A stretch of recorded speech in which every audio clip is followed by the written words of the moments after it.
इसके लेखक हैं मुंशी प्रेमचंद। मुंशी प्रेमचंद जी ने इस कहानी में हमें एक किसान के बारे में बताया जो अपने पालतू पशुओं के साथ बहुत ही प्रेम से रहता है और उनसे प्रेम पूर्वक व्यवहार करता है, तो उससे पशुओं का भी भावात्मक संबंध जुड़ जाता है।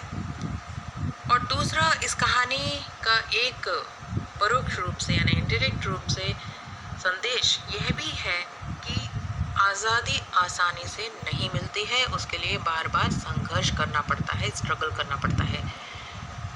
और हम कह सकते हैं कि जिस समय ये कहानी लिखी गई थी उस समय देश परतंत्र था, तो यह कहानी आज़ादी के आंदोलन की भावना से जुड़ी है। इसके साथ ही इस कहानी में प्रेमचंद ने पंचतंत्र और हितोपदेश की कथा परंपरा का उपयोग और विकास किया है। तो यह कहानी दो बैलों के बारे में है, जैसा कि शीर्षक ही बता रहा है। दो बैलों की कहानी है जो अपने मालिक से बहुत प्यार करते हैं और उनमें आपसी मित्रता भी, गहरी मित्रता है। दोनों ही बहुत स्वाभिमानी भी हैं, बहादुर हैं और दूसरों पर उपकार करने वाले भी हैं। उनका मालिक उन्हें बहुत ही प्रेम से, स्नेह से रखता है, जिसके कारण उनसे उनका यह भावनात्मक संबंध है। इस कहानी में, जैसा कि प्रेमचंद की सभी कहानियों में होता है, मुहावरे बहुत होते हैं। इस कहानी में भी कई मुहावरे हैं, जिनमें से कुछ के अर्थ मैं यहाँ दे रही हूँ। एक, दांतों पसीना आ जा, अर्थात कठिन परिश्रम करना या बहुत कठिनाई होना। 9-2-11 होना यानी भाग जाना, फरार हो जाना। टकटकी लगा कर देखना या टकटकी लगाना अर्थात निरंतर देखना, अपलक देखना। जान से हाथ धोना अर्थात मर जाना। ईंट का जवाब पत्थर से देना अर्थात कड़ी प्रतिक्रिया देना। पाठ शुरू करते हैं। दो बैलों की कथा। जानवरों में गधा सबसे ज्यादा बुद्धिहीन समझा जाता है। बुद्धिहीन यानी मूर्ख। जब हम किसी आदमी को परले दर्जे का बेवकूफ कहना चाहते हैं तो उसे गधा कह देते हैं। तो गधा और मूर्ख शब्द एक तरह से एक दूसरे का पर्याय बन गए हैं। और लेखक कहते हैं गधा सचमुच बेवकूफ है या उसके सीधेपन, उसकी निरापद सहिष्णुता ने उसे यह पदवी दे दी है। यह सही ढंग से कहा नहीं जा सकता, क्योंकि गाय तो सींग मारती है और ब्याई हुई गाय यानी जो अभी जिसने बच्चा जन्म दिया है, ऐसी गाय तो अनायास ही सिंगनी का रूप धारण कर लेती है। उसके पास कोई आए, उसको चिढ़े तो एकदम से उसे सींग मारती है। कुत्ता भी बहुत गरीब जानवर है, लेकिन कभी कभी तो उसे भी क्रोध आ ही जाता है। वह भी अपने ऊपर कोई अत्याचार होते देखकर प्रतिक्रिया देता है, किंतु गधे को कभी क्रोध करते नहीं देखा, ना सुना। चाहे कितना भी उसको मारो, चाहे जैसी खराब सड़ी हुई घास सामने डाल दो, उसके चेहरे पे कभी भी असंतोष दिखाई नहीं देता। वैशाख में चाहे एक आध बार कुलेल कर लेता हो, पर हमने तो उसे खुश होते देखा नहीं। इस पैराग्राफ में लेखक कह रहे हैं कि वैशाख के महीने में उसे हमने खेलते कूदते देखा है। खेलना कूदना प्रसन्नता को व्यक्त करना है।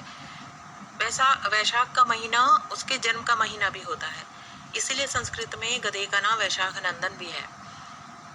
तो लेखक क्या कह रहे हैं कि उसके चेहरे पर तो हमेशा एक दुख परमानेंट रूप में रहता है, स्थायी रूप में रहता है।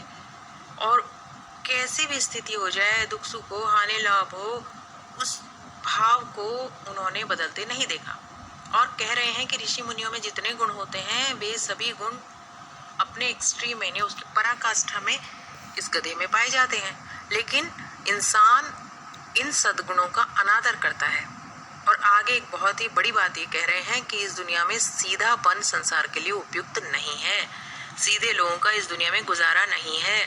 लोग सीधे लोगों का फायदा ही उठाते हैं या उनका शोषण करते हैं। आगे लेखक ने एक उदाहरण दिया है कि जिस समय उन्होंने ये कहानी लिखी, उस समय अफ्रीका में भारतवासियों के साथ बुरा व्यवहार किया जाता था और उन्हें काले लोग कहकर उनके साथ बुरा व्यवहार किया जाता था। तो वे कह रहे हैं कि भारतवासियों की अफ्रीका में क्या दुर्दशा हो रही है, देखिए ना, क्यों अमेरिका में उन्हें घुसने नहीं दिया जाता। बेचारे शराब नहीं पीते, 4 पैसे कुछ समय के लिए बचा कर रखते हैं। भारतीयों की ये आदत होती है, सेविंग करते हैं। और जी तोड़कर काम करते हैं, किसी से लड़ाई झगड़ा नहीं करते, 4 बातें सुनकर गम खा जाते हैं, फिर भी बदनाम है। लोगों की जली कटी बातें सुनते हैं, उनके ताने सुनते हैं, फिर भी चुपचाप अपने काम में लगे रहते हैं। कहा जाता है वे जीवन के आदर्श को नीचा करते हैं। अब लेखक यहाँ एक और बात कह रहे हैं कि इस तरह का व्यवहार उनके सीधापन नहीं बल्कि उनके अंदर का दब्बूपन भी दिखाता है और जीवन के आदर्श को वे अपमानित करते हैं। अगर वे भी ईंट का जवाब पत्थर से देना सीख जाते तो शायद सभ्य कहलाने लगते। तो लेखक के अनुसार बहुत अधिक सीधापन भी अच्छा नहीं है। जहां आवश्यक हो मनुष्य को अन्याय के खिलाफ जरूर खड़ा होना चाहिए और अन्याय सहना अन्याय को बढ़ावा देना ही होता है। अब वे उदाहरण दे रहे हैं जापान के जापान एक छोटा सा देश है, लेकिन उसने एक ही जीत में संसार की सभ्य जातियों में अपने आप को शामिल कर लिया। उसने अपने ऊपर अन्याय नहीं सहा,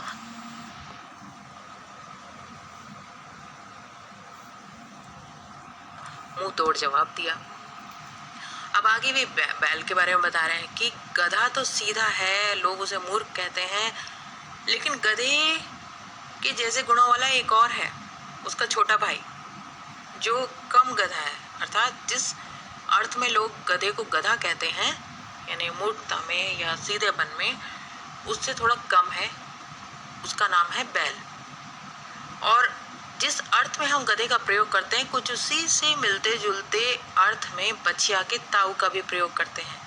क्या होता है कि लोग कभी जैसे किसी को बहुत कोई बेवकूफ़ी वाला काम कर रहा है तो कह देते हैं अरे ये क्या गधों जैसा काम कर रहे हो। और इसी तरह से बछिया के ताऊ भी कहा जाता है जो कम अकल की बात करते हैं। कुछ लोग बैल को शायद बेवकूफ़ों में सर्वश्रेष्ठ कहेंगे, मगर हमारा विचार ऐसा नहीं है, क्योंकि बैल जब अड़ जाता है, उसे गुस्सा आता है, तो फिर वह अपना असंतोष दिखा देता है। इसलिए उसका स्थान लेखक ने गधे से दूसरे नंबर पे रखा है। अब लेखक बता रहे हैं 2 बैलों की कहानी। 2 बैल जिनके नाम हीरा और मोती हैं, और झूरी काची किसान का नाम है जिसके ये पालतू बैल हैं। दोनों पछाई जाति, एक तरह की नस्ल है, अच्छी जाति के हैं वे दोनों।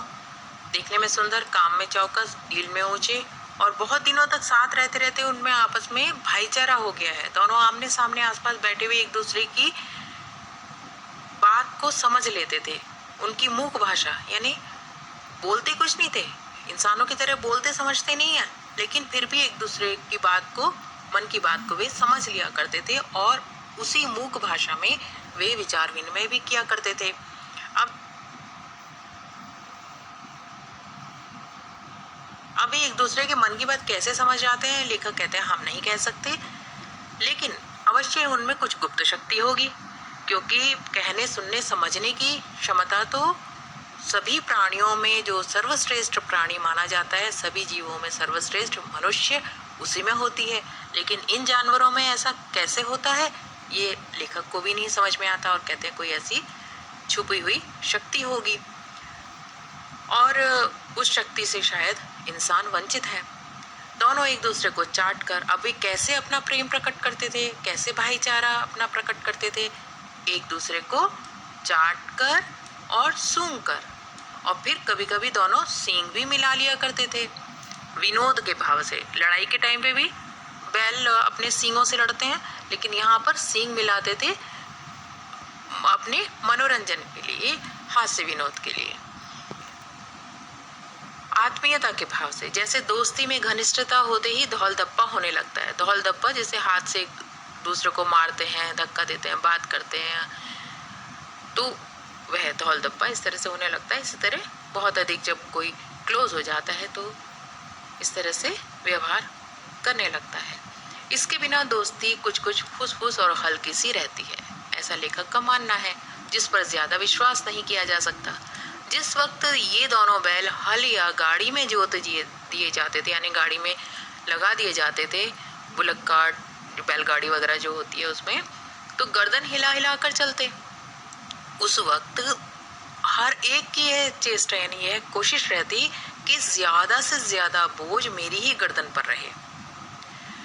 दिन भर के बाद दोपहर या शाम को दोनों को जब खोला जाता तो दोनों एक दूसरे को चाट कर चूट कर अपनी थकान मिटा लिया करते। नांद में जो गाय भैंसों को खिलाने के लिए, चारा खिलाने के लिए जो एक हौद सी बनाते हैं, यहाँ पे ऐसे जगह बनाते हैं, इसको नांद कहते हैं। इसमें खली भूसा डाला जाता है।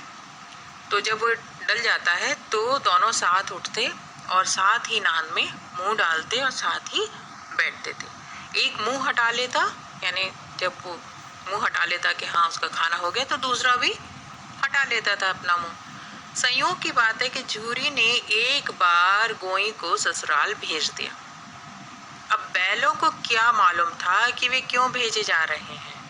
समझे कि मालिक ने हमें बेच दिया। अपना बेचा जाना उन्हें अच्छा लगा या बुरा, कौन जाने, पर झूरी के साले गया को घर तक उन्हें ले जाने में दांतों पसीना आ गया। झूरी का साला यानी उसकी पत्नी का भाई, उसका नाम था गया, और घर तक ले जाने में उसको बहुत मुश्किल हुई, क्योंकि कभी वह पीछे से हाँकता तो दोनों इधर उधर भागते, दाएं बाएं भागते। कभी पगिया यानी जो गले में बांधी जाने वाली रस्सी होती है उसको पकड़कर आगे से खींचता तो दोनों पीछे की ओर जोर लगाते। मारता तो दोनों सींग नीचे करके हुक्कार लगाते कि उसको मारेंगे। लेखक कहते हैं कि अगर ईश्वर ने उन्हें आवाज दी होती, उन्हें स्वर दिया होता, वे बोल सकते तो झूरी से जरूर पूछते कि हम गरीबों को क्यों निकाला। हमने तो तुम्हारी सेवा करने में कोई कमी नहीं रखी थी, इतनी मेहनत से काम नहीं चलता था तो और काम ले लेते। हमें तो तुम्हारी चाकरी में तुम्हारी सेवा करते करते मर जाना मंजूर था। हमने तो दाने चारी की भी कभी शिकायत नहीं की, जो दिया वो खा लिया। और फिर तुमने हमें इस जालिम के हाथ, इस इंसान के हाथ जो हम पर जुल्म कर रहा है, उसके हाथ क्यों बेच दिया। शाम हो गई। शाम के समय दोनों बैल अपने नई जगह, नए स्थान पर पहुंच गए। दिन भर के भूखे थे। गया ने उन्हें दिन भर में कुछ नहीं दिया खाने को, लेकिन जब नांद में लगाए गए तो एक ने भी मुंह ना डाला। क्यों नहीं डाला? क्योंकि उन्हें बहुत दुख था, झूरी से अलग होने का दुख। दिल भारी हो रहा था। जिसे उन्होंने अपना घर समझ रखा था, आज वह उनसे छूट गया था। और यह नया घर, नया गांव, नए आदमी, सब उनको बेगाने लग रहे थे, यानी पराये लग रहे थे।